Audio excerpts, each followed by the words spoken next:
Hello and welcome to Containment Breach 3-Minute Meets. And not one of these has been just 3 minutes so far. I'm Christian DeMatteo, co founder of Fugitive Poems Comics. And today we are meeting with one of the fantastic contributors to Containment Breach Volume 2. I'm so excited to have with me today Travis Hill. Travis, how are you? I'm doing well. It's bright and early. I'm a morning person, so we're rolling. We're What rolling. time is it by you? 9 o'clock on the dot. Oh, okay. All right. Oh, and I'm Not here too in bad. my void, my blank. I don't have cool backdrops. I have a bookcase. There you go. Kind of sad. There's more bookcases, but this one's sad. Well, don't be impressed by this. It's a curtain. No. Uh, Just drop down the screen. ever read The Great Gatsby? I did, had to, but it was enjoyable, so I was glad I I read love. There's a scene where they go to his bookshelf. Someone goes to his incredible bookshelf, and they pull off a book, and they notice that none of them are uncut. Back then, you had to cut it to open up the pages it. because Yeah. of the way they were printed. That not a single one had been read, and that's what I got going on. Yeah. Uh, um, so let's start with the big important question. Who is Travis Hill? Who the heck are you? Um, my name's Travis Hill. I'm a writer and an academic. I write comics. I write academic essays. I'm a PhD student at the University of Texas at Dallas in the field of the history of ideas with a history emphasis. So that's what I'm up to. I also work at a nonprofit organization here in Dallas that works with the Dallas Housing Authority. We run community centers for just community engagement, after school programs, special events. I'm hosting a cookout at our center on Saturday. So I don't know, I'm like a glorified event planner on Are those are, days. are you cooking? No, we hired a food truck, so Okay. we'll have a barber out there. We'll have somebody doing nails. We'll play some basketball, dominoes. It'll be a world of a time. So that's just kind of what I outside of writing, um, and class. That's what I do every day. Well, So that's the secret to being a writer is that to survive as a human, you have to be doing 500 other things. that's it. That's probably it. Or writing 500 things. That's Exactly. it. Those are So your options. we have a lot in common because I'm also an academic. I'm a college professor and teaching writing and literature so that others can follow in my unprofitable footsteps. Okay, that's it. um, but that's something that is, when you were young and you thought about your teachers, you thought about them just as teachers, and you get to this stage in your life and you realize how many things that you and your colleagues all have going on outside of that, and where the hopes and the dreams are. I love being in the classroom, but I also love writing, and it's wonderful to be able to do both. Um, Let me ask you this: what are you doing for Containment Breach Volume 2, the comic anthology that we are coming out with? Yeah, so I'm writing a Thor story based on Norse mythology. Um, it's the theme of our story that we got was a quote from the Bhagavad Gita. It's I don't want to misquote it, but I believe it's "I am becoming death, the destroyer of worlds." And I'm sure if you've seen these interviews, you know that the theme of this anthology volume is myth reimagined. And when I got brought on, I just thought, man, it would be fun to tell a Thor story. I just thought that'd be fun. I didn't have any, of my own myth characters or whatever. And the good thing about gods and divinity is that it's kind of eternal, and you can place it any time that you want or don't want or whatever. And so I looked into that, and Fenrir, the wolf creature in Norse mythology, is the world destroyer. So I just thought, hey, we'll have kind of a battle for the realms here. But I also wanted to look at this the subtext of the battle is what purpose do the gods serve, and why are they around, and why do people need them. And so that's kind of the conversation going on. in the background um, of our Containment Breach story, tentatively titled Thor vs. Fenrir, but I might change it because that's kind of bland. But job done. Terrible at titles. Terrible. Is that right? Yeah, I have three uh series that I'm working on, and I've titled each of them, but it's usually the last thing I do, and I'm usually a couple issues in to the scripting before a title falls into place. I'll have at least a full issue written before I even think about a title because I'm so bad. It's so funny. What you're saying is actually more the experience I've found with other writers. I am a title first guy. Okay. I have a hard time writing if that title isn't there. It's like an anchor for me. But I also think of titles first, and the stories come from them. I'll be in the shower or driving, and a phrase will come into my head, and I'll be like, "Oh, well, what's that about?" So I'm very often title first, and I love titling. It's one of my favorite things. A debate I've been having with my sister Sabina, who's at Words by Sabina on Twitter, and she's a poet. She hates titling her poems. I'm like, you have to title your poems. No, don't do it.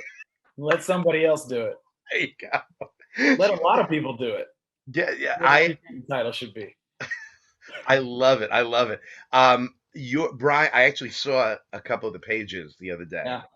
Yeah, Uh, Brian's killing it. He's doing great. I'm working with Brian Beardsley, artist up in Seattle. I'm down in Dallas. You know, we've gotten on Skype a couple of times, talked or Zoom or whatever these things are, but we've we've really kind of it's been fun to talk to him about story and what he likes and what he wants to draw. And yeah, I've seen the thumbnails for all the pages, but he's fully done with at least a third of them, and they look great. And so he's killing it. I'm glad that you paired us up and got us working together. So one he's of the doing the lifting. Everybody knows. Look, artists versus writers. No, it's just artists doing the heavy lifting, and me just. I'm gonna say it. You're gonna watch this. I'm gonna say it. I'm not doing anything. I'm not doing anything special. don't admit it. Damn it, Travis. Betraying the brotherhood. Don't admit it. If James sees this, I'm screwed. Uh, you're right. Uh, Brian shot me a couple of the pages, and I'm not going to say who, but there was a character who the shot of this character affected me. And I couldn't believe it. I didn't think I had a particular connection in there. Something about the face. That, and this is something Brian does. I'm in the comic jam, and Brian is as well. And his one pagers, there's an element he brings to the faces that's thrumming with life. But to give the writer credit, because I have to, or I'll cry in a corner. Your script. One of the things that when we first met you and you sent us a couple of scripts here, your scripts are imbued with a depth. They're so far from shallow. The characters are three-dimensional. They're real. They have wants. They have hopes. They have dreams. They have desires. They're never just flat in the story.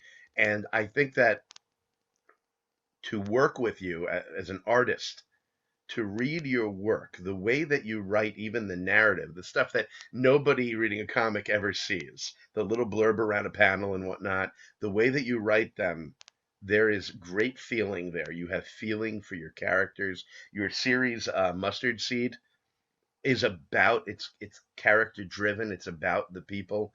Um, I Brian and you together, Brian's ability to put depth in a face combined with your ability to put depth in a script.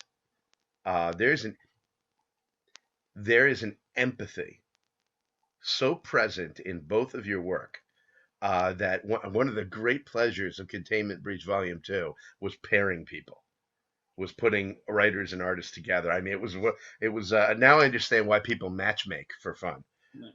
But this was incredible. The both of you were incredible, and I just we knew there was going to be something special here, and just for the pages I've seen, I know it is. Uh, Good. Well, we can cut the interview here. You just I don't need to say anything else. You talk me up. I'm good. Everybody listening, that's all true. Whatever you say, pull all a I'm ever thinking about when I write. pull a George Costanza. Thank you and Yeah, goodbye. and I'm out. Yeah, exactly, exactly. You were talking about the Gatsby at F. Scott Fitzgerald. I was just thinking, well, Seinfeld just talks about why does anybody have books on their shelves once they've read them. So that's the depth of my character. You're like the great American novel, and I'm like, give me this sitcom, the great American sitcom. Um, no, like I will say, like when I go to write stories, if it's not meaningful to people's real lives and struggles, and that the readers can connect with something real in the struggle and in the hope and the victory of it, then it's just some pretty looking battles that don't mean anything. So if you can't give that kind of entertainment with that kind of meaning, then or if I can't do that, then I don't need to write it. That there's somebody else can do it. Somebody else for You sure. said, what is the thought of divinity, the concept of the gods? Why do people come to this? And I think we can expand that to why do we do anything? And that's hopes and dreams and fears and all the positive and negative emotions that charge us outside of the present. Right? It's almost like our present. The only thing that matters, the present, because the only thing that's real, it's the only thing that's ever happening, is so unimportant to humanity. We're always so worried about what's happened in the past and what's coming in the future that Yeah, that's what motivates us. And I feel that in your writing, and that's a factor in this story as well. And I mean, I should stop because I don't want to give anything away. The truth is that you and Brian have such depth in your entry into our anthology. I think it's going to really wow people. awesome. Well, I hope people read it. If you're watching this, read it. And when it comes out, get you a copy. All right. Let me know. Absolutely. And yeah, and reach out to us and tell us, which you can do these days Yeah. because of social media. And so, Travis, what is your social media? Where can we find you on social media? I only do one social media. It's Twitter, Travis B Hill 5, all lowercase, no space. Um, I don't, Facebook's too crazy for me. Can't keep up. Can't. Same. Madness. Instagram, I'm not an artist. There's no need for me to be on there. I don't take any pictures. But yeah, so Travis B Hill 5 on Twitter. I'm working on my website this summer, to my comics website, to have all my short stories on there that I've worked on, and previews of my 3 long form stories, which are Mustard Seed, Thorn, Black Gun. But so those will be up hopefully by the end of the summer, and then I'll pin that probably. But right now, if you go to my Twitter handle, my pinned tweet is you can click and see like the first 7 pages of Mustard Seed if you want to preview. And also my DMs are open if you really want to see anything like right away, which after saying this, I don't expect that you would. Feel free to DM me, and I send copies of my stuff to anybody who asks. So it's And you should. That the opening to Thorn is so cool, and there's a reveal in a reveal, and it's fantastic. I'm a huge fan of Travis's work. Travis, if right now, and I know it's 9 a.m. by you, but I'm not worried about that. yeah. If you right now could have any beverage appear in your hand, what would it be? Oh well, it's 9 a.m. So I need the only coffee I drink is an iced latte with vanilla. That's it. So I'm not a coffee connoisseur. I don't know what the flavors are of the difference in whatever. I just an iced latte. That's what it would be. There it Uh, is. and that's really, I don't drink much soda these days. I drink like water and an iced latte and maybe the occasional Gatorade. And that's it. Yeah, it's very healthy. Yeah. That's all. That's it.